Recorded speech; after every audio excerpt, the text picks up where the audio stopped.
যদি কারো উপর কোনো বদনজর লাগে, কোনো বাচ্চা কাচ্চার উপর বদনজর লাগে, মানে আপনার বাচ্চা যদি অতিরিক্ত কান্নাকাটি করে অথবা এই উচ্ছৃঙ্খল কোনো আচরণ করে বা হঠাৎ করে পেটের মধ্যে ব্যথা হয়ে গেছে অথবা আপনার বাচ্চাকে কেউ কুনজর দিয়েছে, বদনজরের কারণে আপনার বাচ্চা খুব বেশি অসুস্থ হয়ে গেছে, এরকম যদি হয়ে থাকে তাহলে আপনাকে যেই তদবিরটা এই মুহূর্তে শিখিয়ে দিব আমি, এটা আপনি করে নিবেন, তাহলেই হবে ইনশাল্লাহ, বদনজর দূর হয়ে যাবে এবং আপনার বাচ্চাটা সম্পূর্ণভাবে সুস্থ হয়ে যাবে।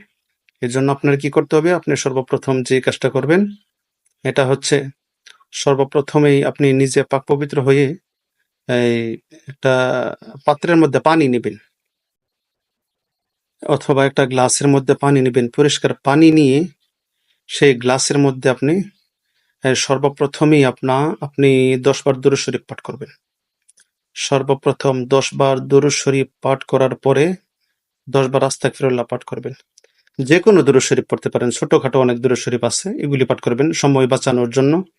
যেমন সাল্লাল্লাহু আলাইহি ওয়াসাল্লাম, সাল্লাল্লাহু আলাইহি ওয়াসাল্লাম, সাল্লাল্লাহু আলাইহি ওয়াসাল্লাম, এটাও একটা দুরূদ শরীফ, এটাও পাঠ করতে পারেন যেহেতু একটু ছোট আছে। তবে আল্লাহুম্মা সাল্লি আলা মুহাম্মাদিন নাবিয়্যিল উম্মি ওয়া আলা আলিহি ওয়া সাল্লিম তাসলিমা, এটাও 10 বার পাঠ করতে পারেন, কোনো সমস্যা নাই। অথবা নামাজের মধ্যে যে দুরূদ শরীফটা পড়েন আপনারা, ওইটাও পাঠ করতে পারেন। 10 বার পাঠ করতে হবে দুরূদ শরীফ এবং আস্তাগফিরুল্লাহও 10 বার পাঠ করতে হবে। এরপরে আপনি পড়বেন কি, এই 7 বার সূরা ফাতিহা, 7 বার সূরা ফাতিহা পাঠ করতে হবে। 7 বার সূরা ফাতিহা পাঠ করবেন এবং সূরা ফাতিহা 7 বার পাঠ করার পরে 7 বার আয়াতুল কুরসি পাঠ করতে হবে। 7 বার আয়াতুল কুরসি পাঠ করার পরে 7 বার সূরা ইখলাস পাঠ করতে হবে। আমি 3টা বললাম, এক হচ্ছে 7 বার সূরা ফাতিহা, আলহামদুলিল্লাহ, 7 বার আয়াতুল কুরসি, 7 বার সূরা ইখলাস, এগুলি পাঠ করে প্রত্যেকবার যতবার পাঠ করবেন প্রতিবারে আপনি পানির মধ্যে ফু দিবেন এবং দুরূদ শরীফ আস্তাগফিরুল্লাহ এগুলি পাঠ করার পরে আবার দুরূদ শরীফ আস্তাগফিরুল্লাহ 10 বার করে পাঠ করবেন। আগে এবং পরে 10 বার করে দুরূদ শরীফ পাঠ করে পানির মধ্যে ফু দিবেন।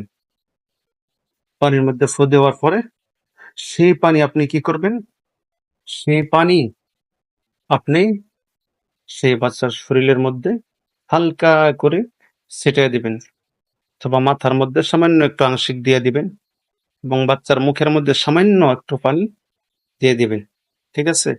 আর যদি একটু বড় মানুষ হয় তাহলে একটু বেশি করে পানি ছিটিয়ে দিবেন, তাহলে তার বদনজর কেটে যাবে। সারাদিনে 3 বার যদি ছিটান ভালো, অথবা 3 দিন যদি ছিটান তাহলে আরো ভালো। আর কোনো পশু টশুর যদি বদনজর লেগে থাকে এই পানি ব্যবহার করতে পারেন, খাওয়াইতে পারেন, সমস্যা নেই। অথবা যে কোনো ফল গাছ, ফসলের যে কোনো জমিন বা গাছের মধ্যে ওই পানি ছিটাতে পারেন, কোনো সমস্যা নাই। আপনার ফসল সুন্দর হবে, আপনার ফসলের মধ্যে কোনো বদনজর লাগবে না, কারো খারাপ নজরে লাগবে না ইনশাল্লাহ। এই তদবিরটা আপনাদেরকে শিখিয়ে দিলাম, আমার জন্য দোয়া করবেন, ঠিক আছে? তো আর ভিডিওটা শেয়ার করবেন বেশি করে, যাতে সবাই ইসলামিক আমলগুলো শিখতে পারে, শিখে নিজে আমল করতে পারে ইনশাল্লাহ। আসসালামু আলাইকুম রহমতুল্লাহ।